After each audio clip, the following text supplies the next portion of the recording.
You've invested a lot in your education, and people have invested in you. And let me tell you, the world needs your talents. Man, does it ever. The world needs a lot, and we need it from you. We really do. We need it from you young people. I mean, I'm not speaking for the rest of us up here, but I know I'm getting a little grayer. We need it from you, the young people, because remember this. So you got to get out there.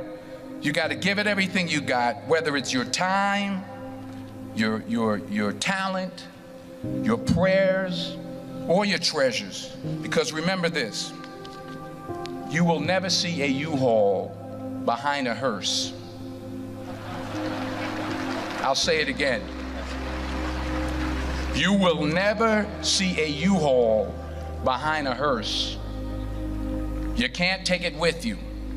The Egyptians tried it, and all they got was robbed. So the question is, what are you going to do with what you have? I'm not talking about how much you have. Some of you are business majors, some of you are theologians, nurses, sociologists. Some of you have money, some of you have patience, some of you have kindness, some of you have love, some of you have the gift of long suffering. Whatever it is, whatever your gift is, what are you going to do with what you have? Fail big. That's right. Fail big. Today is the beginning of the rest of your life, and it can be very frightening. It's a new world out there. It's a mean world out there, and you only live once. So do what you feel passionate about. Take chances professionally. Don't be afraid to fail. There's an old IQ test, was 9 dots, and you had to draw 5 lines with a pencil within these 9 dots without lifting the pencil. The only way to do it was to go outside the box. So don't be afraid to go outside the box. Don't be afraid to think outside the box. Don't be afraid to fail big, to dream big. But remember, dreams without goals are just dreams, and they ultimately fuel disappointment. So have dreams, but have goals. Life goals, yearly goals, monthly goals, daily goals. I try to give myself a goal every day. Sometimes it's just to not curse somebody out. Simple goals, but have goals. And understand that to achieve these goals, you must apply discipline and consistency.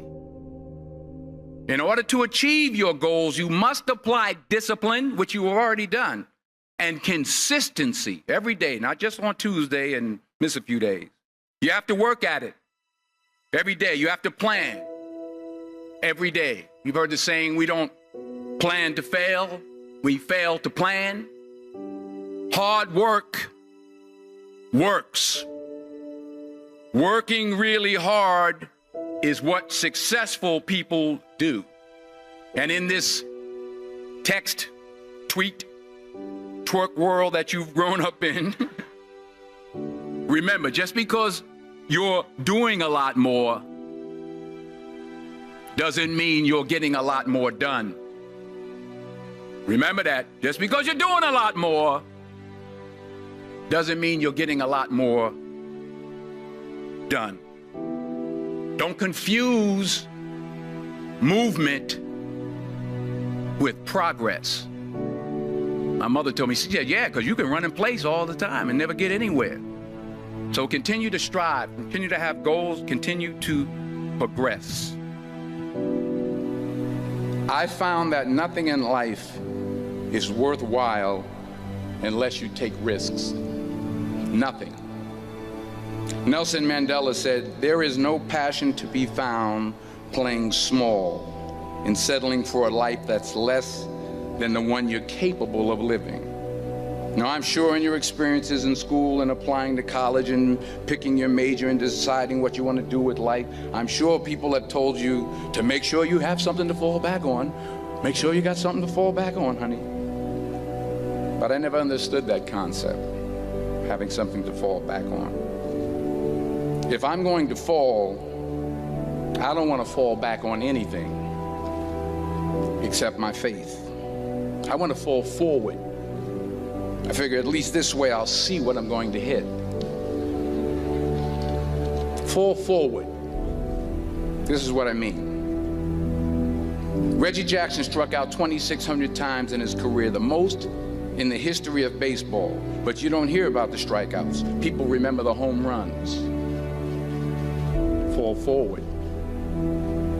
Thomas Edison conducted 1,000 failed experiments. Did you know that? I didn't know that. Because the 1,001st was the light bulb. Fall forward. Every failed experiment is one step closer to success. You've got to take risks, and I'm sure you've probably heard that before, but I want to talk to you about why that's so important. I got 3 reasons, and then you can pick up your iPhones. First, you will fail at some point in your life. Accept it. You will lose. You will embarrass yourself. You will suck at something. There's no doubt about it. And I know that's probably not a traditional message for a graduation ceremony, but hey, I'm telling you, embrace it, because it's inevitable. And I should know. In the acting business, you fail all the time. Early on in my career, I auditioned for a part in a Broadway musical. Perfect role for me, I thought, except for the fact that I can't sing. I didn't get the job. But here's the thing. I didn't quit. I didn't fall back. I walked out of there to prepare for the next audition, and the next audition, and the next audition. I prayed. I prayed, and I prayed. But I continued to fail, and fail, and fail. But it didn't matter, because you know what? There's an old saying, you hang around the barbershop long enough, sooner or later you're going to get a haircut. So you will catch a break, and I did catch a break. Last year, I did a play called Fences on Broadway. Someone talked about it. Won the Tony Award.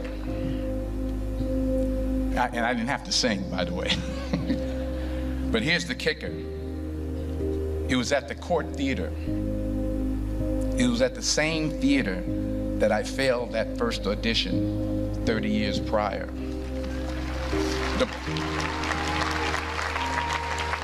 point is, and I'll pick up the pace, the point is, every graduate here today has the training and the talent to succeed.